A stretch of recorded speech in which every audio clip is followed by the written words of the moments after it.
Happy சாபத். Okay, so இந்த காலாண்டோட 3வது பாடம் என்ன தலைப்பு நமக்கு கொடுத்துருக்குறாங்க இன்றைக்கி? திருமணத்திலிருந்து உருவகங்கள் அப்படிங்கிற ஒரு தலைப்பு இந்த நாளில் கொடுக்கப்பட்டிருக்கிறது. இந்த பாடத்தோட மைய வசனமாக வெளிப்படுத்தின விசேஷம் 19வது அதிகாரம் 9வது வசனம் என்ன சொல்லியிருக்கிறாங்க? மேலும் ஆட்டுக்குட்டியானவரின் கல்யாண விருந்திற்கு அழைக்கப்பட்டவர்கள் பாக்கியவான்கள் என்று எழுது. மேலும் இவைகள் தேவனுடைய சத்தியமான வசனங்கள் என்று என்னுடனே சொன்னான். வெளிப்படுத்தின விசேஷம் 19வது அதிகாரம் 9வது வசனத்தை படிக்கிறோம். ஆண்டவராகிய தேவன் ரட்சிப்பையும் ரட்சிப்பின் அம்சங்களையும் தம்முடைய அளவில்லாத அன்பையும் அநேக வழிகளில் உருவகப்படுத்தி சொல்லுகிறார்.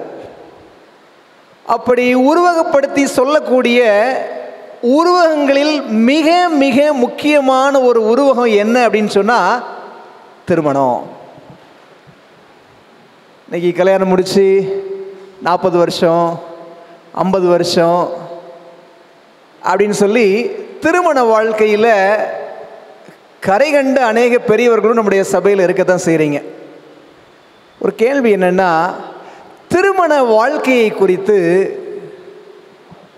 இன்றைக்கு உலகத்தாருடைய கருத்து என்னவாக இருக்கிறது? உலகத்தாருடைய புரிதல் எப்படி இருக்கிறது? இந்த கல்யாண உறவின் வாயிலாக நாம் சம்பாதித்துக் கொள்ளக்கூடிய உறவுகள்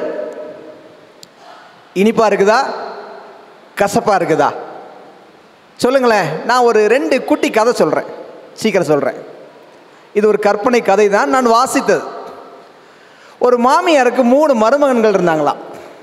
இப்போ இந்த மாமியார் என்ன பண்ணாங்களாம், இந்த 3 மருமகனும் என் மேலே எவ்வளோ அன்பாக இருக்காங்கன்னு நான் சோதிச்சு பார்க்கணும் அப்படின்னு சொல்லிட்டு முத மருமகனை கூப்பிட்டுட்டு ஒரு போட்டில் போனாங்களாம்.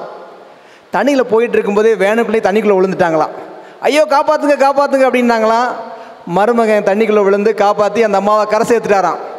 அடுத்த நாள் காலையில் மருமகன் வீட்டுக்கு முன்னாடி ஒரு ஸ்விஃப்ட் கார் நின்றுச்சான். மாமியாரின் அன்பு பரிசு அப்படின்னு இருந்துச்சான்.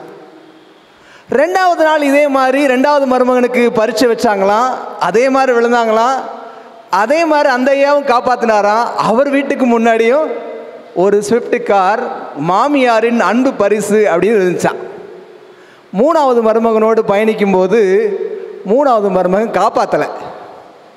மருமகனே காப்பாற்றுங்க, உங்களுக்கு ஸ்விஃப்ட் கார் இல்லை, வீடே கட்டித்தரேன், தயவு செய்து காப்பாற்றுங்க அப்படின்னாங்களாம்.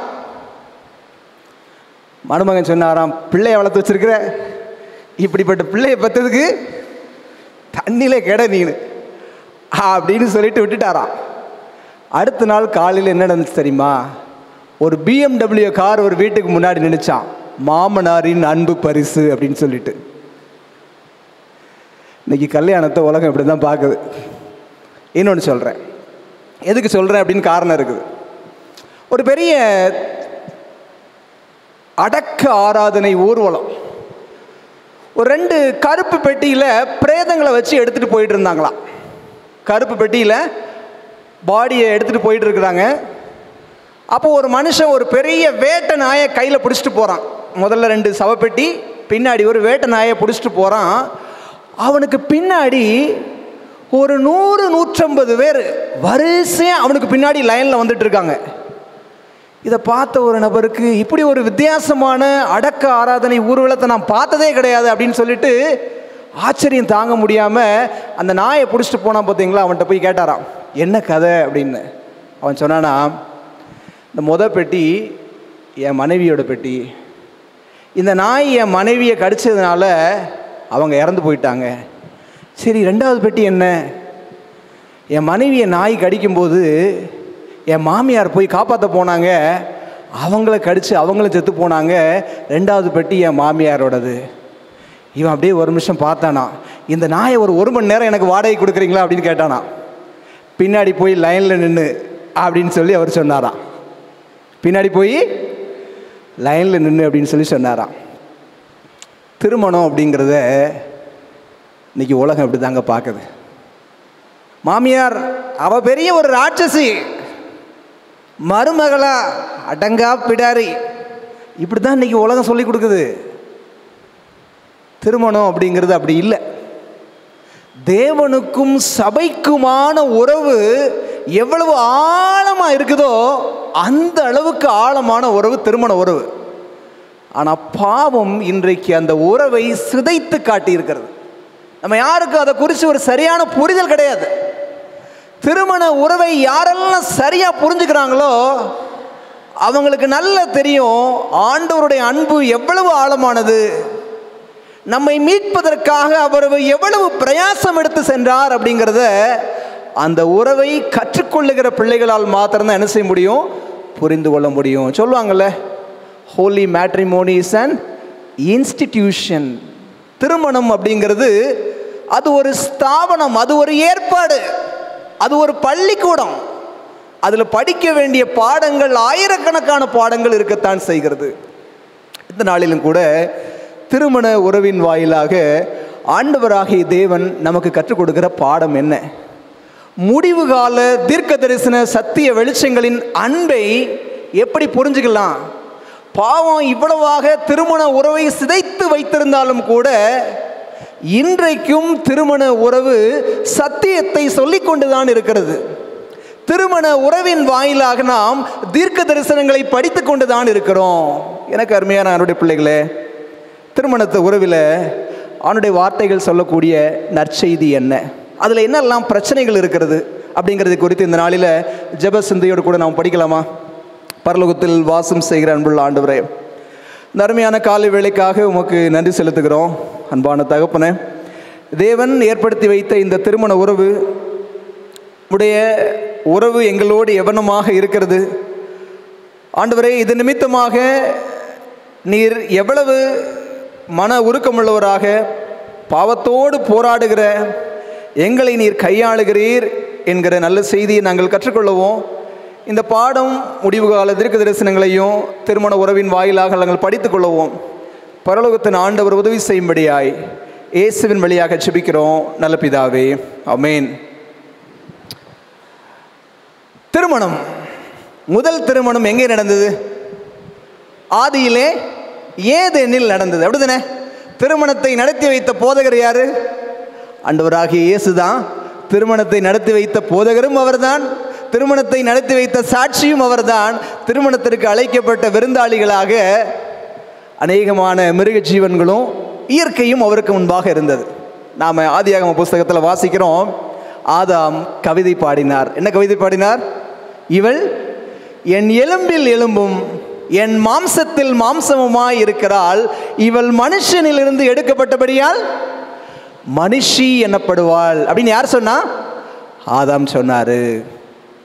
திருமண உறவு கற்றுக் கொடுக்கக்கூடிய முதல் பாடம் என்ன அப்படின்னு சொன்னா, நெருக்கம், இன்டிமசி, ஒரு இணக்கம், ஒருமித்து இருக்கக்கூடிய ஒரு மனநிலை, ஒரே மாம்சம், ஒன் ஃப்ளஷ். அப்படிதானே? ஒரே மாம்சம். தேவன் சபையோடு தாம் ஏற்படுத்தக்கூடிய ஒரு நெருக்கமோ அதை தான் சொல்லுது. தேவன் சபையோடு எப்படி இருக்க ஆசைப்படுறாரு? மிக நெருக்கமாக இருக்க ஆசைப்படுகிறார். மணவாளனாகிய கிறிஸ்து மணவாட்டியாகிய சபையோடு மிகுந்த நெருக்கமான உறவில் இருக்க ஆசைப்படுகிறார். அதுக்கு அடையாளம் தான் என்னது? திருமணம்.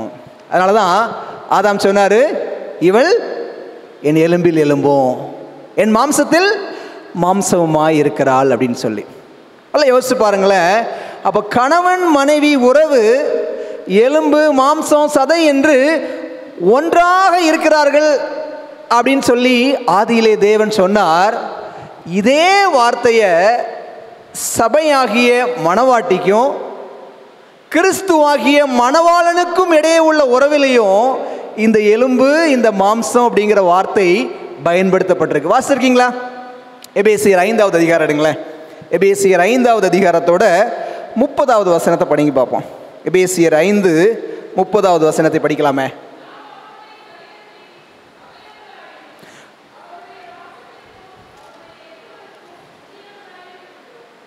எபேசியர் 5:30 பார்க்குறோம். நாம் அவருடைய சரீரத்தின் அவயங்களாகவும், நல்ல கவனிங்க, அவருடைய மாம்சத்திற்கும் அவருடைய எலும்புகளுக்கும் உரியவர்களாக இருக்கிறோம். அப்போ ஆதாம் ஏவாள் மாத்திரம் ஒரே மாம்சம் ஒரே எலும்பு அப்படின்னு நம்ம நினைக்கக்கூடாது. யாருக்கெல்லாம் ஒரே மாம்சம் ஒரே எலும்பா? சபைக்கும் கிறிஸ்துவுக்கும் ஒரே மாம்சம். கிறிஸ்து தலையாக இருக்கிறார். சபையாகிய நீங்களும் நானும் சரீரத்தின் அங்கங்களாக அவயங்களாக ஒரே மாம்சமும் ஒரே எலும்புமாக இருக்கிறோம். இப்போ திருமண உறவில் கணவனும் மனைவியும் நெருக்கமாக இருக்க முடியுது அப்படின்னு சொன்னால், சபையாகிய நீங்களும் நானும் நிச்சயமாக தேவனோடு எப்படி இருக்க முடியும்? நெருக்கமாக இருக்க முடியும்.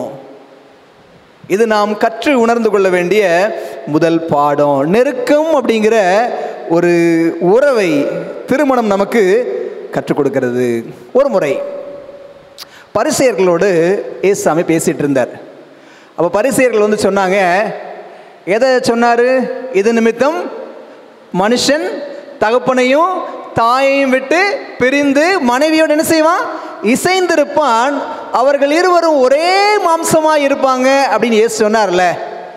அப்போ இந்த பரிசேயர்கள் சொன்னாங்க, அப்புறம் எதுக்கு மோசே டைவர்ஸ் பண்ணலான்னு சொன்னார்? தள்ளுதற் சீட்டை எழுதி கொடுக்கலாம் என்று மோசே ஏன் சொன்னார்? இயேசு வாழ்ந்த காலத்தில் இந்த பரிசேயர்கள் இயேசுவை குற்றம் கண்டுபிடிப்பாங்க. அப்படி குற்றம் காண்கிற எல்லாமே எங்கே இருந்தாருங்க தெரியுமா? வேதாகமத்தை கையை காட்டி தான் சொல்லுவாங்க. ஏன்னா மோசே அவருடைய முற்பிதா, அவர்களுக்கான தீர்க்கதரிசி, அவர்களுக்கான எல்லா விதமான சட்ட திட்டங்களையும் வகுத்து கொடுத்த மோசேக்கு விரோதமாக நீங்கள் பேசுகிறீங்களா அப்படின்னு சொல்லிட்டு அவங்க எல்லாம் கையை காட்டினாங்க. அப்போ ஒரு காரியம் யோசிச்சு பாருங்க, திருமண உறவு அப்படிங்கிறது அது வாழ்நாள் முழுவதும் பேணி பாதுகாத்து பராமரிக்கப்பட வேண்டிய ஒரு உறவு. அதை அத்துவிடணும் அப்படிங்கிறது மோசையோட எண்ணம் கிடையாது. ஆண்டவர் சொன்னார், உங்களுடைய இருதய கடினத்தின் நிமித்தமாகவே மோசை என்ன பண்ணார்? அப்படிப்பட்ட ஒரு உறவை கொடுத்தார் அப்படின்னு சொல்லி நாம் வாசிக்க முடிகிறது. ஆனால் யோசிச்சு பாருங்களேன், மனுஷன் காலகாலத்துக்கு ஒன்றா இருக்கணும் அப்படிங்கிறது ஆண்டோடைய தீர்மானம். ஆனால் என்றைக்கு பாவம் இந்த பூமியில் வந்துச்சோ அன்றைக்கு திருமண உறவு என்ன செய்ய ஆரம்பிச்சது? ஆட்டங்காண ஆரம்பிச்சிருச்சு. இப்போ இருக்கிற நிலைமைக்கெல்லாம் 1 வருஷம் 2 வருஷம் சேர்ந்து வாழ்ந்தாலே பெரிய விஷயம் அப்படின்னு பேசுகிற அளவுக்கு ஆயிடுச்சு. ஆனால் ஆண்டோடைய நோக்கம் அது இல்லை. நித்தியத்திற்கும் தம்முடைய பிள்ளைகள் இணைந்து வாழ வேண்டும், நெருக்கமாக இருக்கணும். அதுதாங்க ஆண்டோடைய தீர்மானம். அப்போ இது எங்கு சாத்தியம் இல்லாமல் போகிறது? பாவம் வந்ததுனால சாத்தியமில்லாத ஒரு சூழல் ஏற்படுகிறது. நீங்கள் வேணா பாருங்களேன், நான் சொன்னேன் ஒரே மாம்சம் ஒரே இரத்தம் ஒரே எலும்பு திருமண உறவை ஆண்டவர் சொன்னார். ஆண்டவர் மனுமக்களோடு அன்பு பாராட்டும்படியாக ஏதேனில் 2 ஏற்பாட்டை செஞ்சார். அவர் நெருக்கமாக இருக்கணும். என்ன ஏற்பாடெல்லாம் சொல்லுங்க? ஒன்று ஓய்வு நாள், சரியா சொன்னீங்க. இன்னொன்று திருமணம். 2மே பரிசுத்தமானது. ஹோலி மேரேஜ், ஹோலி சாபத். பரிசுத்தமான இந்த 2 வழிகளின் வாயிலாக தம்முடைய பிள்ளைகளோடு நெருக்கமாக சஞ்சரிக்க பரலோகத்தின் ஆண்டவர் விரும்பினார். அங்கே தான் சாத்தான் செக் வைக்கிறான். இதை அடிச்சா போதும், தேவனோடு சபைக்குள்ள உள்ள உறவை என்ன செஞ்சிடலாம்? அறுத்துடலாம். எனக்கு அன்பான ஆண்டோட பிள்ளைகளே, கொஞ்சம் யோசிச்சு பாருங்க. என் கணவனோட என் மனைவியோட என் உறவு சரியா இல்லைன்னு சொன்னால் பரலோகத்தோடு என்னால் சரியாக உறவு வைக்க முடியாது. வேறுபாடுகள், கஷ்டங்கள் இதெல்லாம் பாவத்தின் அடிப்படையில் பூமியில் இருக்கதான் செய்யுது. அப்புறம் எதுக்கு வீட்டில் டெய்லி ஈவினிங் வந்து நாம் சாயங்கால ஜெபம் வச்சிருக்கிறோம்? ஏன் தேவன் அப்படி ஒரு ஏற்பாட்டை கொடுத்துருக்கிறாரு? காலையில் வேலைக்கு போகிற கணவன் வீட்டை மாட்ட சண்டை போட்டு போயிட்டாரு. சாயங்காலம் சூரியன் அஸ்தமிக்கு முன்னாடி என்ன செய்யணும்? அந்த எரிச்சல், அந்த கோபம் அதெல்லாம் தணியணும். அதுக்காக தான் குடும்ப ஜெபம் அப்படிங்கிற ஒரு ஏற்பாட்டை தேவன் தம்முடைய பிள்ளைகளுக்கு வைத்திருக்கிறாரு. குடும்ப உறவை சரியாக கையாண்டோம் அப்படின்னு சொன்னால் தேவனோடு நம்முடைய நெருக்கம், நம்முடைய உறவு மிக மிக சரியாக இருக்கும். அழகாக ஒரு காரியம் கொடுத்துருந்தாங்க. சுவிசேஷம் 3 உண்மையை சொல்லித்தருது. எத்தனை உண்மைகள்? 3 உண்மை. அந்த 3 உண்மைகளும் திருமண உறவுக்கும் பொருந்தும், கணவன் மனைவி உறவுக்கும் பொருந்துமா. 3 உண்மைகளை சொல்லித் தருகிறது. என்ன உண்மை தெரியுமா? கொஞ்சம் கவனமாக கவனிங்க. ரொம்ப அருமையாக கொடுத்துருக்குறாங்க. சுவிசேஷம் கற்றுக் கொடுக்கக்கூடிய 3 உண்மைகள். முதல் உண்மை, இயேசு நமக்கு மன்னித்தாரா? இயேசு யாரு? மணவாளன். இயேசுவாகிய மணவாளன் மன்னிப்பதற்கு அருகதையற்ற பாவியாகிய என்னை மன்னித்தது போல நானும் திருமண உறவில் என்னுடைய துணை, அது கணவனாக இருக்கலாம் இல்லை மனைவியாக இருக்கலாம், அவர்கள் மன்னிக்க தகுதியற்ற நிலைமையில் இருந்தாலும் அவர்களை நான் மன்னிக்க வேண்டும். இதுதான் சுவிசேஷம் கற்றுக் கொடுக்கக்கூடிய முதல் உண்மை. இரண்டாவது, நான் செய்த பாவங்கள் குற்றங்கள் அநேகமாக இருந்தாலும் அவைகளுக்கு மத்தியில் கிறிஸ்து என்னை ஏற்றுக்கொண்டது போல என்னுடைய துணையினிடத்தில் குற்றங்கள் இருக்கலாம், கோபதாபங்கள் இருக்கலாம், வேறுபாடுகள் இருக்கலாம். அவைகளுக்கு மத்தியிலும் நான் அவர்களை என்ன செய்யணும்? ஏற்றுக்கொள்ள வேண்டும். மூன்றாவது, கிறிஸ்து நம்மை மகிமையுள்ள சபையாக அவருக்கு முன்பாக நிறுத்தினார். அப்படிதானே? அப்படிதான் வாசிக்கிறோம். கரைதிரையற்ற மகிமையான சபையாக நம்மை அவருக்கு முன்பாக நிறுத்தியது போல கணவன் மனைவியையும் மனைவி கணவனையும் தங்களுக்கு முன்பாக நிறுத்தி கொள்ள வேண்டுமாம். சுவிசேஷம் கற்றுக் கொடுக்கக்கூடிய 3 உண்மை. கணவனுடைய குறைபாடுகளை மனைவியால் சகிச்சுக்க முடியுதா? மனைவியோட நச்சரிப்புகளை கணவனால் சகிச்சுக்க முடியுதா? ஒரு எழுத்தாளர் ஒன்று எழுதுறார், சொல்கிறேன் பாருங்க, ரொம்ப அற்புதமான வாக்கியம். நல்லா கவனிங்க. எந்த வீட்டில் ஒரு ஆண் ஒரு பெண்ணை அடக்கி ஆள நினைக்கிறானோ அங்கே ஒரு மிருகம் ஜெயிக்கிறது. எந்த வீட்டில் ஒரு பெண் ஒரு ஆணை அடக்கி ஆள நினைக்கிறாளோ அங்கே ஒரு அடங்கா பிடாரி ஜெயிக்கிறாள். எந்த வீட்டில் ஒரு கணவன் மனைவியிடமோ ஒரு மனைவி கணவனிடமும் தோற்கிறாளோ அங்கே குடும்பம் ஜெயிக்கிறது, கிறிஸ்துவும் ஜெயிக்கிறார். ஆமாவா இல்லையா? உண்மைதானே? மனைவியிட்ட தோத்துருக்கிறீங்களா? சகோதரிகளே, உங்கள் வீட்டில் உள்ள கணவர்கிட்ட தோத்துருக்கிறீங்களா என்னைக்காவது? கிறிஸ்தவ மார்க்கத்தின்படி வெற்றி என்பது மேலே இருக்கிறவங்க வெற்றி பெற்றவங்க கிடையாது, கீழே இருக்கிறவங்க தான் வெற்றி பெற்றவங்க. அப்படிதானே? உலகத்தார் சொல்றாங்க, 2 பேரும் மல்யுத்தம் பண்றானா யார் ஜெயிச்சவன்? கீழே இருக்கிறவனா மேலே இருக்கிறவனா? மேலே இருக்கிறவங்க தான் ஜெயிச்சவங்க. ஆனா வேதம் சொல்லுகிறது கிடையாது. யார் ஒருத்தன் தோக்குறானா அவன் தான் ஜெயிச்சவன். இது வேத புத்தகம் கற்றுத்தரக்கூடிய பெரிய உண்மை. அப்படிதானே?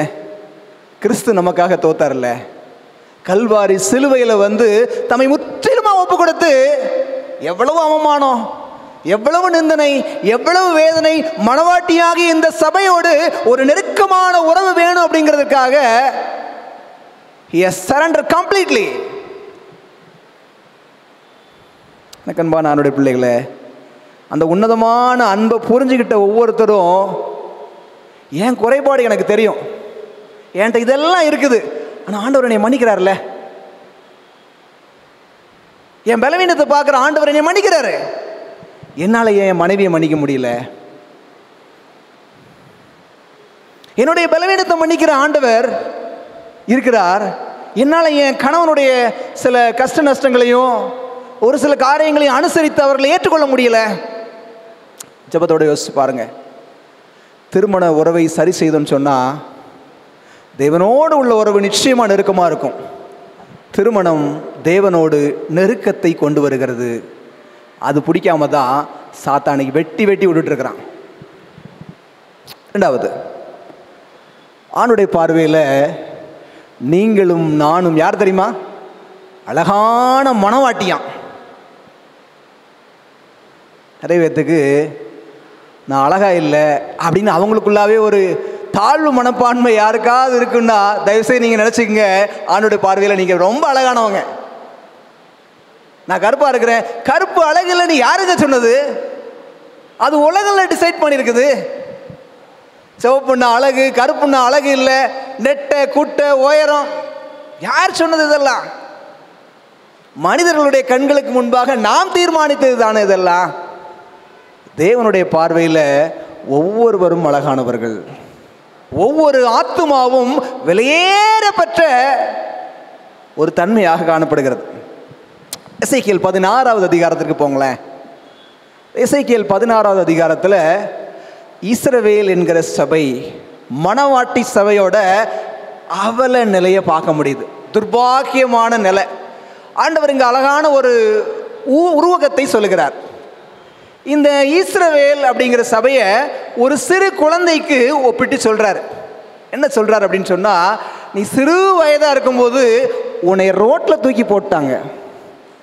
பெத்தெடுத்த உன் தாய் என்ன பண்ணா? ரோட்டில் தூக்கி போட்டா நீ இரத்த வெள்ளத்தில் அடுத்தவர்களுடைய கால்களுக்கு கீழாக மிதிபட்டு மறிக்கக்கூடிய நிலைமையில் இருந்தாய்.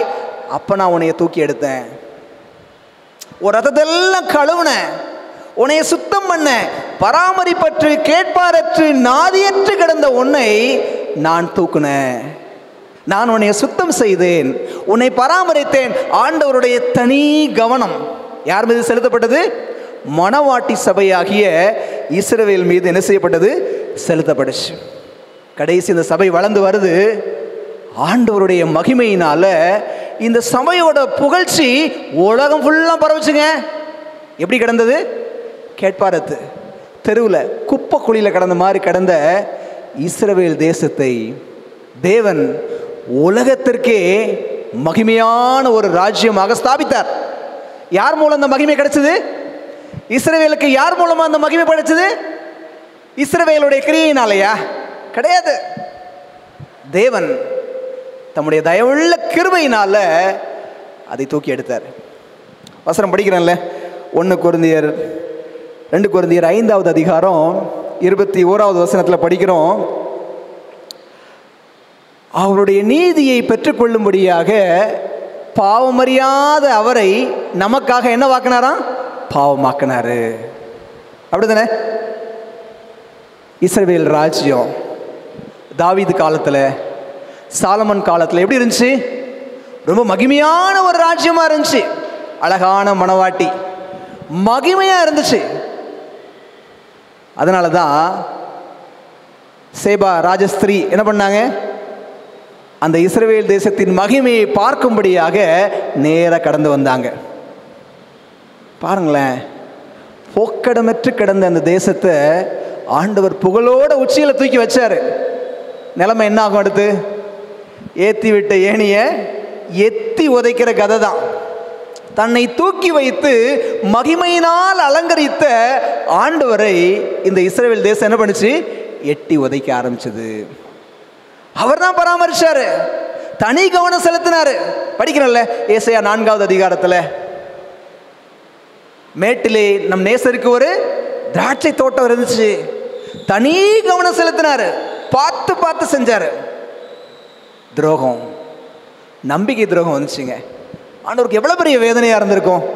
இப்படி பார்த்து பார்த்து வசதி கொண்டு வந்த இந்த இஸ்ரவேல் தேசம், இந்த மணவாட்டி, இந்த அழகான மணவாட்டி இப்ப மகிமையா மாறிட்டா. அழகு மகிமை வந்தால் ஆட்டோமேட்டிக்கா என்ன வந்துடும்? இருதயத்தில் பெருமையும் வரத்தானே செய்யும். இந்த தேசம் அந்நிய மார்க்கத்தை சார்ந்து சோரம் போக ஆரம்பித்தது. ஆண்டவருக்கு பிரியமில்லாத அருவருப்பான காரியங்கள் எல்லாம் செய்ய ஆரம்பிச்சது. எப்படி இருக்கும்? ஆண்டவருக்கு வேதனையா இருக்கும்ல. ஒரு உறவு, திருமண உறவில், கணவன் மனைவி உறவில் யாராவது ஒருவர் கொஞ்சம் வழி மாறுறாங்க, தடம் புரளக்கூடிய ஒரு சூழ்நிலை இருக்குது அப்படின்னு சொன்னால் அடுத்த நபருடைய மனசு வேதனைப்படல. இதே ஒரு சூழ்நிலை தான் இங்கே ஆண்டவராகிய தேவனுடைய நிலைமை. இஸ்ரவேல் தேசம் தேவனை விட்டு என்ன செய்ய ஆரம்பிச்சது? சோரம் போக ஆரம்பிச்சது. எங்கேயோ கிடந்தேன், ஒண்ணுமில்லாம இருந்தேன், தேவன் என்னை அழகுபடுத்தி வைத்திருக்கிறார், நான் ஆண்டவருக்கு சாட்சியாக அல்லவா வாழ்ந்திருக்கணும். என்ன சொல்லியிருக்கணும்? என்னுடைய இத்தனை மகிமைக்கும், என்னுடைய இத்தனை ஆகார திரட்சிக்கும், இத்தனை ஆசீர்வாதத்திற்கும் அவர் ஒருத்தரே காரணம் அப்படின்னு வாயால சொல்லியிருக்கணும். அதுக்கு பதிலா இருதயத்தில் மேட்டிமை வர ஆரம்பிச்சது. அப்போ நாம் அறிந்து கொள்ள வேண்டிய ஒரு முக்கியமான காரியம், சொல்லுங்களேன், இன்னைக்கு நாமெல்லாம் அழகா இருக்கிறோமா? மகிமையா இருக்கிறோமா? அழகு இன் தி சென்ஸ், ஆண்டவர் நல்ல நிலையில வச்சிருக்கிறாரா? அருமையான குடும்பத்தை கொடுத்திருக்கிறாரா? நல்ல பிள்ளைகளை கொடுத்திருக்கிறார். தேவைகளை சந்திப்பதற்கு அருமையான வேலை வாய்ப்பை கொடுத்திருக்கிறார். அருமையான சபையை கொடுத்திருக்கிறார். இத்தனை மகிமையையும் கொடுத்த ஆண்டவருக்கு முன்பாக நான் எப்படி இருக்கிறேன் இன்னைக்கு? இதெல்லாம் நான் சம்பாதிச்சது, என்னுடைய கையின் பிரயாசம் அப்படின்னு நினைக்கிறோமா? இல்லைங்க, 30 வருஷத்துக்கு முன்னாடி எங்கேயோ கிடந்தேன், என் வாழ்க்கை என்னன்னே தெரியாமல் இருந்தேன். இன்னைக்கு நான் நினச்சி பார்த்தா இதெல்லாம் கனவா நனவான்னு கூட எனக்கு தெரியல. அவர் தாங்க காரணம். அவர் இல்லைன்னா நான் இன்னைக்கு இருந்த இடம் தெரியாமல் போயிருப்பேங்க. இதுதான் நம்முடைய சாட்சியாக இருக்கணும். எனக்கு அன்பான மகிமையான திருச்சபையே, அழகான மனவாட்டியா நீங்களும் நானும் இருக்கணும் அப்படின்னு சொன்னா ஆண்டவருடைய மகிமையை அறிவிக்க வேண்டியது உங்களுடைய என்னுடைய பெரிய வேலையாக இருக்கிறது. இஸ்ரவேல் தேசம் என்கிற இந்த அழகான மனவாட்டி இப்போ என்ன செய்ய ஆரம்பிச்சா? சோரம் போக ஆரம்பிச்சா. பாருங்களேன், நம்ம என்ன ஆரம்பிச்சோம்? திருமண உறவு இன்னைக்கு பாவத்தினால சிதைப்பட்டு கிடக்கிறது. தேவன் ஆதியில நெருக்கத்தை மையமாக வைத்து இதை ஆரம்பித்தாரு. சபையோடு அந்த நெருக்கமான உறவு இருக்கணும் அப்படிங்கிறதுக்காக தகுதியற்ற சபையை தம்முடைய இரத்தத்தினால தகுதிப்படுத்தினார். தகுதியுள்ள தேவனுக்கு சாட்சியாக வாழ்வதற்கு பதிலாக சபை இப்போ என்ன செய்ய ஆரம்பிச்சிருச்சு? சோரம் போக ஆரம்பித்து விட்டது. ஆண்டவர் என்ன பண்ணுவார்? சரி போ, நான் உனக்கு இவ்வளோ செஞ்சுட்டேன், என்னெல்லாமோ செஞ்சுட்டேன், நீ கேட்ட பாரு, இல்லை சரி போ, இனி உனக்கு எனக்கு அவ்வளோதான் அப்படின்னு விட்டாரா? இல்லை, அதையும் அடுத்த ஒரு உருவகத்தின் வாயிலாக சொல்கிறார். அடுத்து நம்ம யாரோட கதாபாத்திரத்தை படிக்கலாம் அப்படின்னு சொன்னால் ஓசியா கோமேர். ஓசியா கோமேர். ஆண்டவர் ஒவ்வொருத்தரையும் கூப்பிட்டு ஒரு வேலையை சொல்வார். மோசேட்ட, எப்பா இந்த ஜனங்களை நீ கானானுக்கு கூட்டிகிட்டு போ. ஏசையாட்ட, உன் வாயில் என்னுடைய வார்த்தையை வைக்கிறேன். சிம்சோனுக்கு நீ என்ன செய்?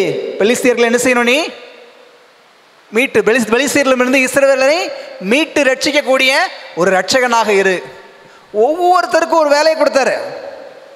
ஆனால் ஓசியாவுக்கு தேவன் கொடுத்த ஒரு அழைப்பு, ஒரு வேலை, ரொம்ப வினோதமான ஒரு வேலை. என்ன சொன்னார்? நீ போய் ஒரு சோர ஸ்திரியையும் சோரமார்க்கமாய் போன ஒரு பிள்ளைகளையும் என்ன செய்? சேர்த்துக்கொள். ஒருவேளை இதை வாசிக்கும் பொழுது ஏன் ஆண்டவர் இப்படி ஒரு அருவருப்பான காரியத்தை ஓசியா தீர்க்கதரிசியை பார்த்து செய்ய சொல்றாரு? கேட்க தோணுதா? ஆனால் இப்படி யோசிச்சு பாருங்களேன், துரோகத்தை அனுபவிக்கக்கூடியவங்களோட மன வலி எப்படி இருக்கும், மன வேதனை எப்படி இருக்கும் அப்படிங்கிறத இந்த ஜனங்கள் புரிஞ்சுக்கணும். என்னோட கண்ணோட்டத்தில் இந்த உறவை நீங்கள் புரிந்து கொள்ளணும் அப்படிங்கிறதுக்காக ஓசியாவை பார்த்து ஆண்டவர் என்ன சொன்னார்? நீ போய் கோமேரையும் அவருடைய பிள்ளைகளையும் உன்னுடைய மகன் என்ன செய்யுங்க? சேர்த்துக்கொள் அப்படின்னு சொல்லி ஒரு காரியத்தை சொல்கிறார். இப்போ ஆண்டோடைய அன்பை பாருங்களேன்.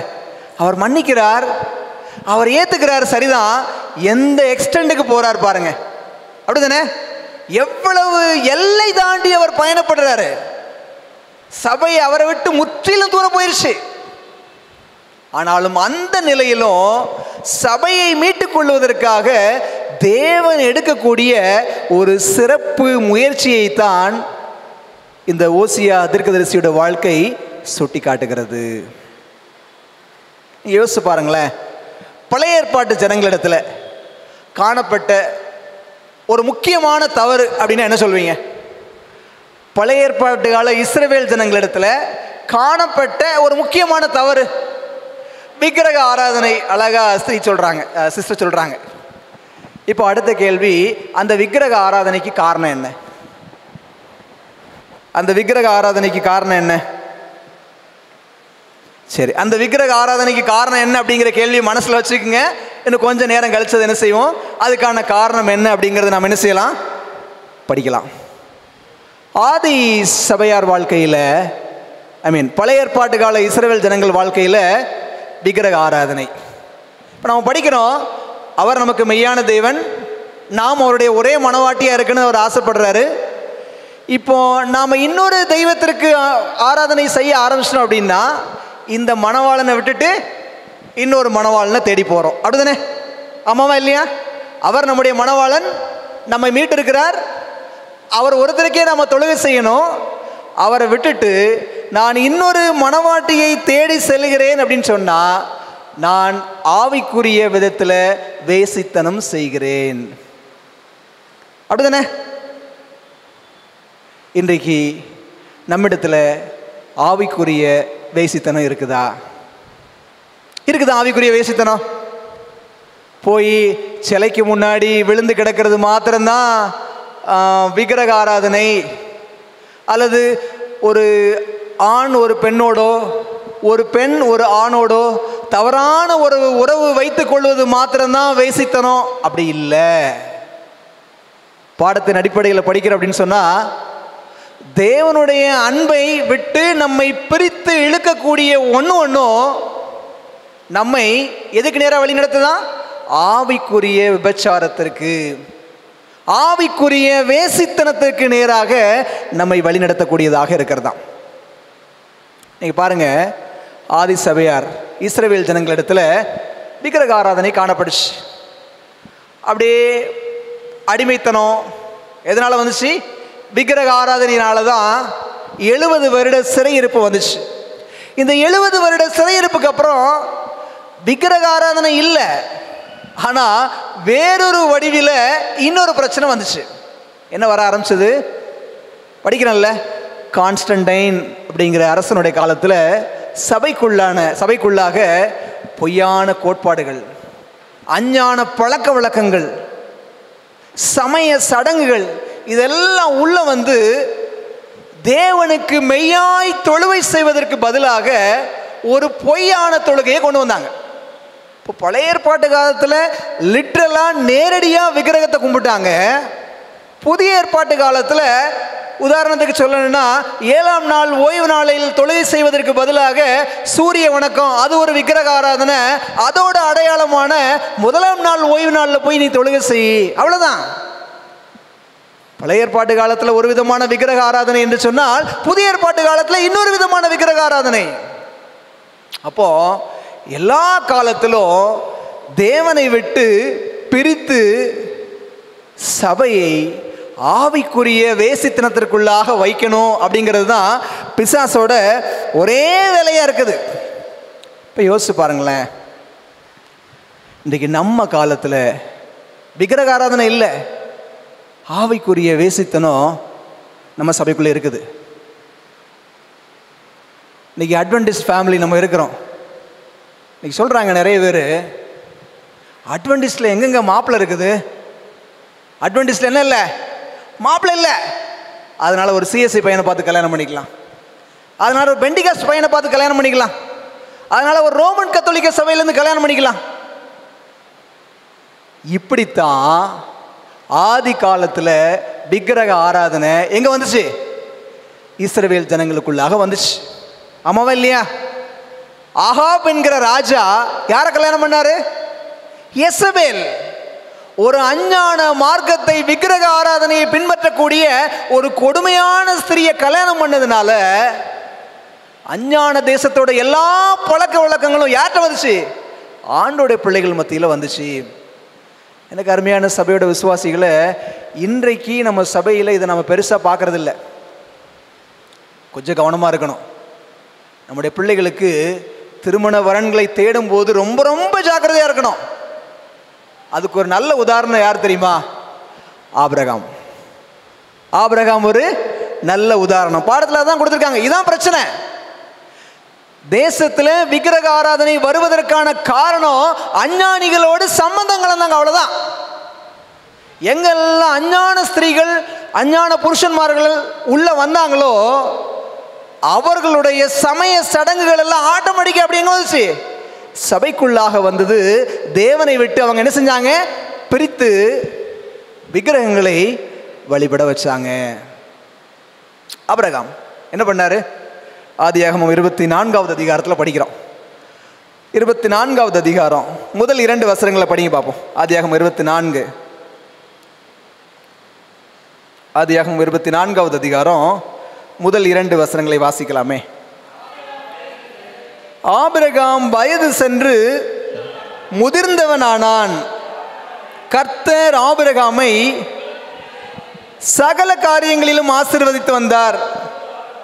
அப்பொழுது ஆபிரகாம் தன் வீட்டில் உள்ளவர்களிலும் வயதில் மூத்தவனும் தனக்கு உண்டான எல்லாவற்றிற்கும் அதிகாரியுமாகிய தன் ஊழியக்காரனை நோக்கி, நான் குடியிருக்கிற கானானியருடைய குமாரத்திகளில் நீ என் குமாரனுக்கு பெண் கொள்ளாமல் நீ என் தேசத்துக்கும் என் இனத்தாரிடத்திற்கும் போய் என் குமாரனாகிய ஈசாக்குக்கு பெண் கொள்ளுவேன் என்று வானத்துக்கு தேவனும் பூமிக்கு தேவனுமாகிய கர்த்தர் பேரில் எனக்கு ஆணையிட்டு கொடுக்கும்படி உன் கையை என் தொடையின் கீழ் வை என்றான்.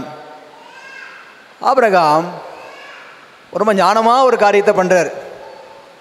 பாருங்களேன், தேவன் அவருக்கு அழகாக தேவனோடு அவருடைய உறவு சரியாக இருந்ததுனால அவர் பார்க்குறாரு, இந்த கானானிய ஜனங்களுடைய பழக்க வழக்கங்கள் எல்லாம் ரொம்ப சீர்கெட்டதாக இருக்குது, ரொம்ப கொடுமையானதாக இருக்குது.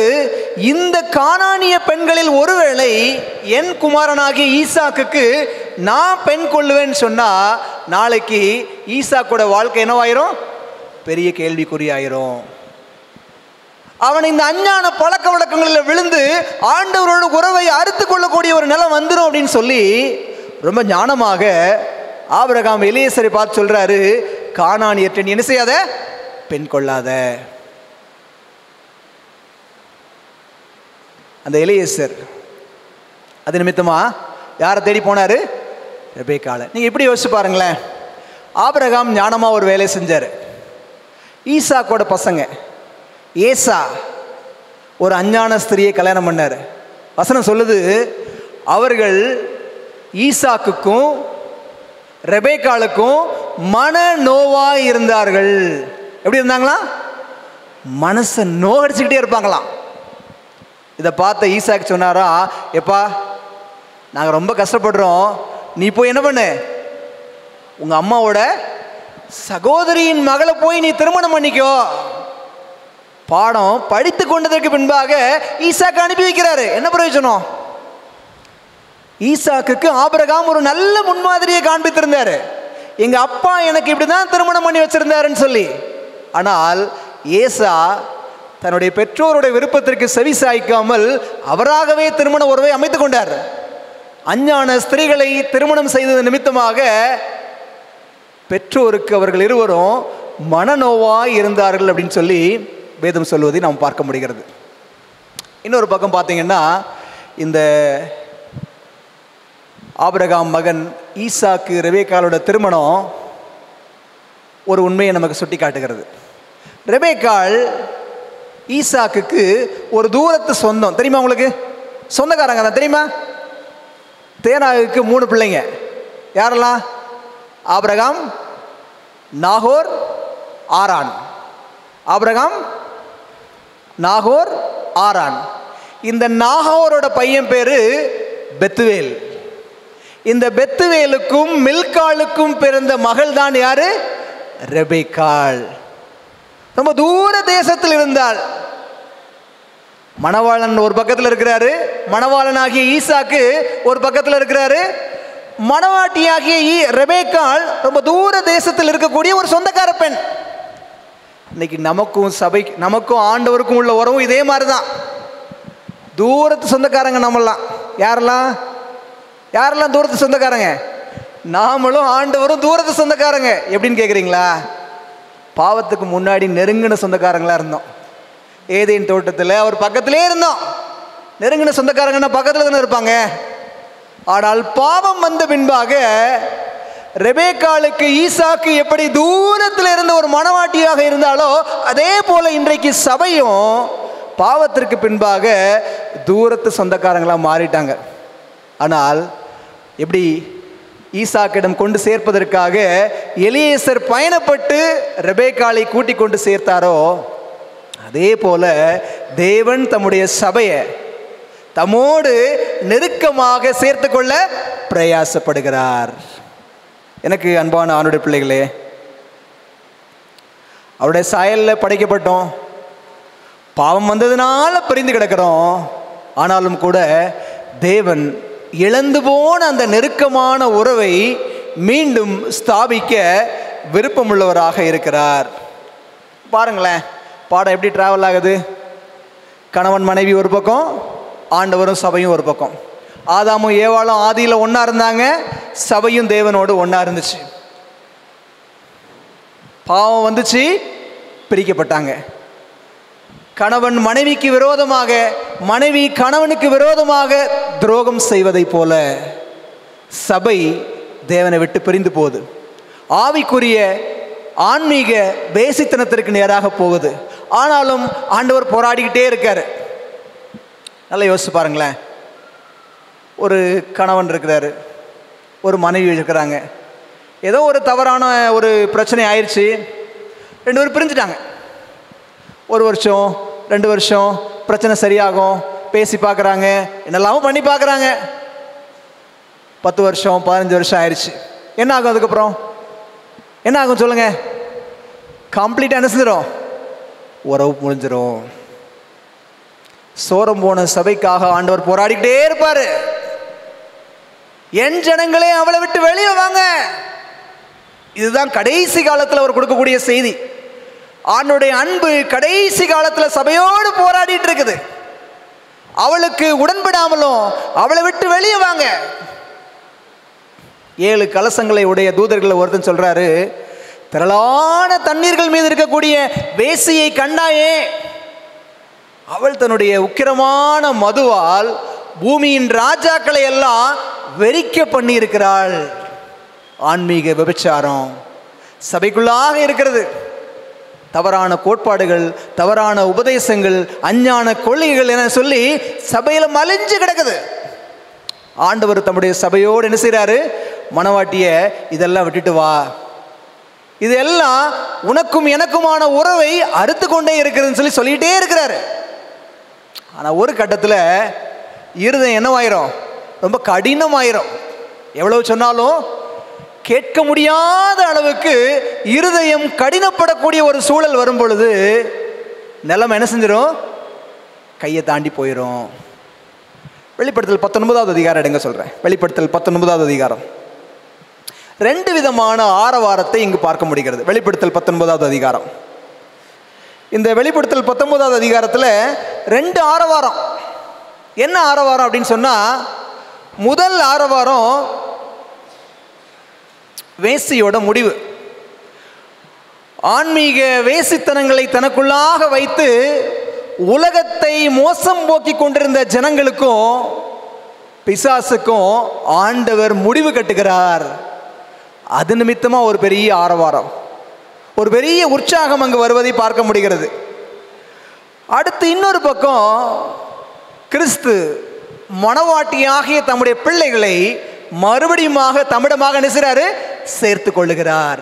இது நிமித்தமாக ஏற்படக்கூடிய ஆரவாரம். அப்போ தேவனுடைய நீதியும் தேவனுடைய அன்பும் ஒரே நேரத்தில் சுட்டி காட்டப்படுகிறது. அப்படித்தானே? யாருக்கு நீதி? எங்க யாரெல்லாம் அந்த ஆன்மீகத்திலிருந்து அவதூறான காரியங்கள் நிமித்தமாக தேவனை விட்டு தங்களுடைய உறவை பிரித்து கொண்டு பூமியை மோசம் போக்கி கொண்டிருந்தார்களோ அவர்களுக்கு தேவன் நியாயம் செய்கிறார். அதே சமயம் தேவனுக்காக பாடுகளையும் கஷ்டங்களையும் அனுபவித்த தம்முடைய பிள்ளைகளை, மணவாட்டி சபையை தம்மோடு சேர்த்து கொண்டு ஆதி நிலைக்கு தம்முடைய பிள்ளைகளை கொண்டு போறார். எது ஆதி நிலைமை? ஆதியிலே ஆதாமும் ஏவாளும் இருந்த நிலைமை, அந்த பழைய வாழ்க்கை, ஒரே மாம்சம், அந்த நிலைமைக்கு தம்முடைய பிள்ளைகளை அவர் எடுத்து கொண்டு போவதை நாம் என்ன செய்ய முடிகிறது? பார்க்க முடிகிறது. அன்பான அவனுடைய பிள்ளைகளே, திருமண உறவை தேவன் நித்தியத்திற்குமான ஒரு உறவாக அவர் ஸ்தாபித்திருக்கிறார். அது தேவனுக்கும் சபைக்குமான ஒரு பெரிய ஐக்கியத்தை சுட்டி காட்டுகிறது. பாவம் இதையெல்லாம் பிரித்து போட்டிருந்தாலும் தேவனால் நிச்சயமாக நிலைமை என்ன செய்ய முடியும்? மாற்ற முடியும். நம்ம யோசிச்சு பார்ப்போமா, நம்முடைய உறவு தேவனோடு எப்படி இருக்கிறது? என்னுடைய குடும்பத்தோடு எப்படி இருக்கிறது? தேவனோடும் குடும்பத்தோடும் என்னுடைய உறவு நெருக்கமாக இருக்கிறதா? என்னிடத்தில் ஏதாவது ஆன்மீக வேசித்தனங்களும் விபச்சாரங்களும் என்னிடத்தில் காணப்படுகிறதா? என்னை மீட்பதற்காக இவ்வளவு தூரம் பிரயாசப்பட்ட தேவனுக்கு முன்பாக நான் எப்படி இருக்கிறேன்? அவரை மகிமைப்படுத்துகிறேனா? ஒரு அழகான மணவாட்டி சபை என்று அவர் என்னை சொல்லுகிறாரே, என்னுடைய மகிமையெல்லாம் தேவனை பிரஸ்தாபப்படுத்துகிறதா அப்படிங்கிறத எனக்கு பிரியமான சபையின் விசுவாச பிள்ளைகளே நாம் யோசித்து பார்ப்போம். இந்த உலகத்திற்கும் இந்த உலகத்தின் அஞ்ஞான பழக்க வழக்கங்களுக்கும் முடிவு கட்டும்படியாக காலம் நிறைவேறி கொண்டிருக்கிறது. இதை மனதில் வைத்தவர்களாக திருமண உறவில் நாம் மகிழ்ந்திருப்பதோடு மாத்திரமல்ல, தேவனோடு நெருக்கமான உறவுள்ளவர்களாக ஜீவிப்போம். கர்த்தர் நம் ஒருவரையும் ஆசீர்வதித்து வழிநடத்துவார். ஆமென்.